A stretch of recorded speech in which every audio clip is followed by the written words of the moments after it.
Surviving as a spacefaring species is considerably more difficult than surviving as a species to a spacefaring technological era on your home world, Razor explained. Massive hands with retractable 3-inch claws spread wide in a placating manner. The also bipedal species, who refer to themselves as Martians, seemed to be ignoring him. Razor had gathered that Martians seemed to refer to possibly their planet or city of origin, but they also mentioned Earth consistently, which from his rapid briefing during the FTL jump was the name of the species' home world. The Martians had informed him that their species was called human, or Homo sapien. Being Martian just separated them categorically from the rest of their species, which seemed to be a notion they were incredibly proud of. Razor was not exactly sure what that meant, or why it mattered. A strange caste system for certain. A female Martian with brown hair set in 2 tight braids from the top to the back of her head stepped in front of him, squaring her shoulders and placing her hands on her hips in a challenging posture. The commander in charge here, most likely. There had been no introductions. They had not been expecting him, and he had no training in first contact protocol. It was awkward, but the humans had so far handled the shock of his first communications establishment and subsequent boarding of their ship fairly well. To be fair, it was most likely far less shocking when you were already on a mission to retrieve some of your own species who had been kidnapped by even badder Xenos. At least they already had the humans' language equipped to their translators from years of distant observation, as it was incredibly difficult to miss nuclear explosions in space when you were pointing your sensor arrays in the right direction. I failed to see how this could be worse. Besides, we, humans, that is, survived just fine to this point. Razor raised his hands helplessly. You did not have any extinction events that outside observers noted, that is true. However, it is only the prevalence of frequent nuclear exchanges in your system of origin, both on your planets and adjacent, that kept other species from bothering an engagement with you. The Martian wrinkled her forehead, pulling the small tufts of brown hair over her amber eyes downwards and inwards. At another time, it would have been a fascinating gesture of anatomical facial musculature, but right now the movement's meaning was a perplexity. She offered a broad gesture. You have nuclear reactors, don't you? How else do you run your starships? If a few nuclear explosions are all it takes, then the follow-up of this operation will be incredibly easy. She watched him, gesturing for the rest of her crew to continue preparations, loading magazines with large bullets and strapping on carbon steel armor. Radiation is enough of a hazard for everyone. It's not worth sludging through on a planetary surface or space, especially not copious amounts of it, he spat, laying emphasis on the last words. The Martian female simply shrugged. We had a few wars. As much as you were killing your own species, which is highly irregular, and in no way a sign of cooperative intelligence, those wars probably saved your species multiple times. There was no need to be rude, but Razor was a martial commander, not a diplomat or an ambassador, and he was beginning to feel annoyed.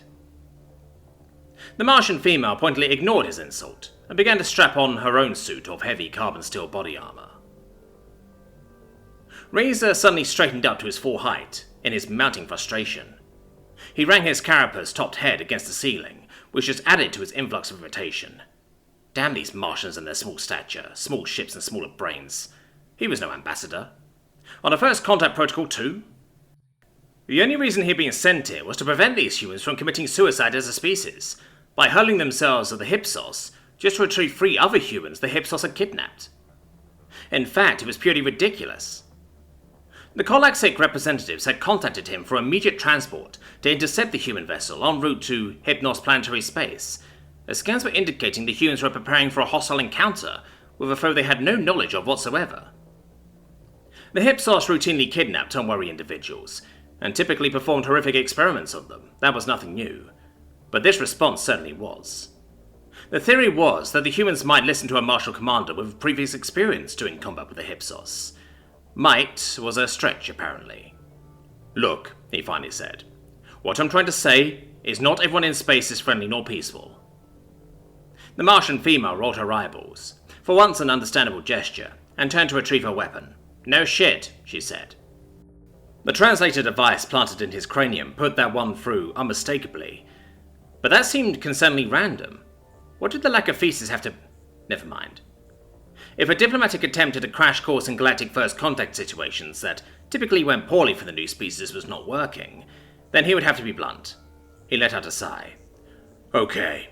I have fought the Hipsos before. I have beaten them, it is. Great! Then come with us. We could use an experienced fighter. The Martian interrupted. No, it's suicide. That's what I've been sent here to inform you of. My government has requested that I persuade you by any means necessary to not throw your lives away and jeopardize your entire species with a retaliatory response from the Hipsos. She screwed a wicked-looking tungsten bayonet onto her battle rifle, grinned at him. Maybe they'll shoot her first. That quip got a laugh from the rest of her crew. It made no sense. But it made no difference either. Earth, obviously their species' planet of origin, or whatever other planets these humans inhabited, would be turned into a smoking husk of a tomb world if the Hipsos decided this incoming incursion was worth a response. The Calaxia, while having fought the Hipsos before, and won, was not keen on starting another war just to protect the new kid on the block, even if they were as fascinated as the humans appeared to be. Or frustrating. Maybe it was better this way. Now that was not ambassador talk. He continued. For me being the first other faster-than-light species you've ever seen, and the current situation, you're all handling this remarkably well, and I respect that. But you are about to make a horrible decision. You only have kinetic weaponry, no energy shielding, no support, no orbital bombardment. You at least are about the same size as the Hipsos, maybe bigger with that armor actually. Not that it will help you. He grew quieter, in order to make sure they were really paying attention. If you go down to that planet's surface, you will not come back alive. It is my humble request on behalf of my government that you relinquish those individual members of your species and forget this suicidal rescue attempt, and instead proceed with the Galactic Standard First Contact Protocols and form relationships with your most immediate neighbors. Perhaps an alliance with a powerful empire such as my own, who can protect you with the proper documents stamped and signed. Then, when you have the capability, seek your vengeance. We won't stop you then. The female Martian, the commander of this assault team, hefted her now bayonet-tipped battle rifle onto her shoulder and approached Razor. Even with the slight amount of extra height from her carbon steel suit of armor, she would have barely come up to his massive, cut-in shoulders if he hadn't been stooped to avoid the ceiling. She put a hand on his long, naturally armored arm. Initially he thought it was over a rude sense of wonder at how obviously wild and different he appeared to them, but realized it was meant as a delicate and soothing gesture. Major General, Razor, if I may be personal, this is a personal situation for us after all, she said softly. His building frustration rolled out of him like steam off his carapace. For an obviously warrior by trade, this Martian, human, has suddenly become not only remarkably general, but nearly maternal. Not qualities usually seen in a warrior, ever. But this was a new and different species. For as rudimentary as they initially appear, perhaps they had a few things they could teach the Calaxia. You may, he inclined his head, a gesture he repeated from them. Maybe he could pick up on this ambassador thing. She continued in a quiet voice, just loud enough for her equally armored troops to overhear. These 3 people are some of the best leading scientists Mars has. We cannot afford to lose them. But even if they weren't, we would still go down there for them. There was a low chorus of agreement from the troops around the claustrophobia-inducing room.